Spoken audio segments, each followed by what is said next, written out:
Herkese salam. Bildiğiniz kimi Soyuq Əllər, İsti Ürəklər yarmarkası hər il olduğu kimi bu ildə start verdi. Və biz də təbii ki, uşaqlarla həm YouTube çəkmək üçün, həm də yeni təamların dadına baxmaq üçün getdik. İlk ünvanımız keçən ildə çox razı qaldığımız çokolava oldu. Buranın tiramisuları və İzmir bombasından ötürü ürəyimiz gedir. Elə xəyal eləyirdik ki, yarmarka açılsın, gedək yenidən o dadı alaq. İzmir bombasının yeni növləri çıxmışdı. Çiyələkli, böyürtkənli, hətta Dubai şokoladlı, sadəsi. Çox dadlıydı. Mənim arasından ən sevdiyim, nə yalan deyim, sadə İzmir bombası oldu. Amma Rabiə böyürtkənlini sevdi, Məryəm Dubai şokoladlısını sevdi. Əsnad bugün niyəsə iştahsızdı.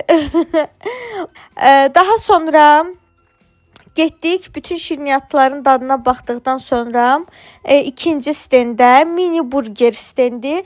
Bunu yarmarka açılandan bu yana TikTok keşfətdə çox görürdüm həddindən artıq. Elə sousa batırıb yeyirdilər ki, deyirdim ora gedən kimi ilk iş o mini burgerləri sousa batırıb yemək olacaq. Və onun da dadına baxdıq. 10 üzərindən 10, yəni çox mükəmməl idi.